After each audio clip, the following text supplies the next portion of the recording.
एक गलत मुकदमा कैसे किसी शख्स की जिंदगी बर्बाद कर सकता है, इसकी बानगी देखने को मिली मुजफ्फरनगर में, जहां पर 70 साल के एक बुजुर्ग को 26 साल बाद इंसाफ मिला। तारीख पर तारीख लगती गई और करीब 400 तारीखों के बाद जब कोर्ट को कोई सबूत नहीं मिला तो फिर कहीं राम रतन को केस में क्लीन चिट मिली। इस मुकदमे ने राम रतन की जिंदगी बर्बाद कर दी। 26 साल में घर बिक गया, परिवार आर्थिक तंगी का शिकार हो गया और हालात बद से बदतर होते चले गए। राम रतन की जिंदगी को एक मुकदमे ने कैसे जहन्नुम बना दिया, रिपोर्ट में देखें।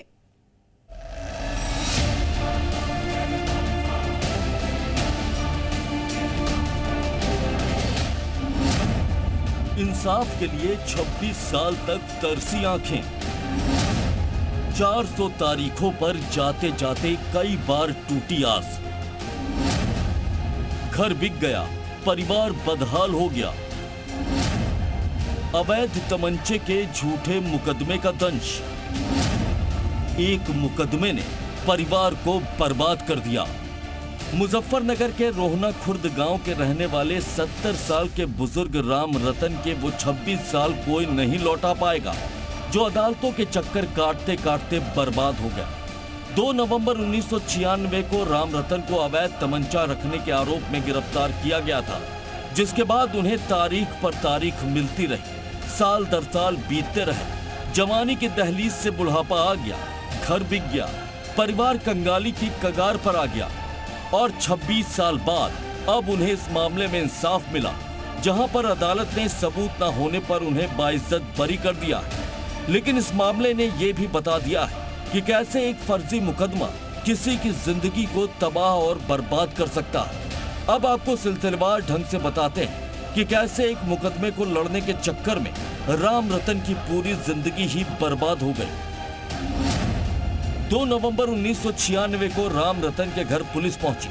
पुलिस राम रतन को अपने साथ थाने ले गई। राम रतन के पास अवैध तमंचे की बरामदगी दिखाई गई। राम रतन को जेल भेज दिया गया।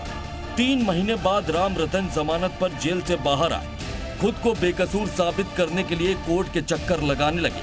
कोर्ट की 400 तारीखों पर राम रतन हाजिर होते रहे। 27 जून को राम रतन को कोर्ट ने सबूतों के अभाव में बरी किया। राम रतन अब बेगुनाह साबित हो चुके हैं। राज्य सरकार की अपील को कोर्ट ने खारिज कर दिया, लेकिन इसके बावजूद राम रतन बिल्कुल खुश नहीं।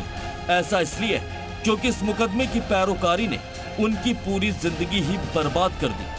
गांव की चुनावी रंजिश में राम रतन को पुलिस ने गिरफ्तार किया था, लेकिन 26 साल चले मुकदमे से वो जहनी तौर पर पूरी तरह से टूट चुके हैं। राम रतन गांव की चुनावी रंजिश का शिकार हो गए थे। अवैध तमंचा रखने के आरोप में उनकी गिरफ्तारी हुई थी। राम रतन को कोर्ट की 400 तारीखों पर हाजिर रहना पड़ा। राम रतन के परिवार की आर्थिक हालत खराब हो गई, घर बिक गया, परिवार चलाना भारी हो गया। राम रतन 2 बेटियों को पढ़ा तक नहीं पाए। पूरी जवानी मुकदमे की फांस में फंसकर गुजर गई। राम रतन आज भी वो वाकया याद करते हैं तो उनका जहन खौफ से कौंध उठता है, जब अचानक ही उन्हें अवैध तमंचा रखने के आरोप में गिरफ्तार कर जेल भेज दिया गया था। वही राम रतन अब मांग कर रहे हैं कि जिस सत्येंद्र सिंह सरोही ने उन्हें झूठे मामले में गिरफ्तार किया था, उसे मुकम्मल सजा दी जाए, क्योंकि उसकी वजह से उनकी पूरी जिंदगी तबाह हो गई। मैं भैंस को घास कर रहा था, पुलिस वाले आए सुबह ही, वे मुझे ले गए पकड़ कर थाने चौकी में। सुरही दरोगा था वहाँ पर, तो उसने मुझे बिठा कर रखा। फिर थोड़ी देर बाद में मुझे कोतवाली ले गए। कोतवाली से फिर कट्टा वट्टा रख कर मुझे जेल में बंद कर दिया गया। हाँ, कट्टा और कारतूस रख कर मेरी 2-2.5 महीने या 3 महीने करीब मेरी जमानत हुई। मैं जमानत से बाहर रहा। मन्ने केस की तारीखों पर जाता रहा, तारीख करीबन सारी केस की। तो सन इसमें फिर मेरा ये केस 2020 में बरी हो गया मैं इसमें। राम रतन के बेटे दीपक कुमार भी अपने पिता के साथ हुई नाइंसाफी की कहानी खुद बयां कर रहे हैं। दीपक ने बताया कि उनके खिलाफ हुए मुकदमे में सब कुछ लुट गया। पिता की पूरी जिंदगी कोर्ट के चक्कर काटते काटते बीतती रही और दूसरी ओर घर की माली हालत दिन ब दिन खराब होती रही। जिस पुलिस पर रक्षा की जिम्मेदारी है, उसी पुलिस ने राम रतन को झूठे मुकदमे में फंसाकर उनके परिवार को बदहाली की कगार पर ला खड़ा किया।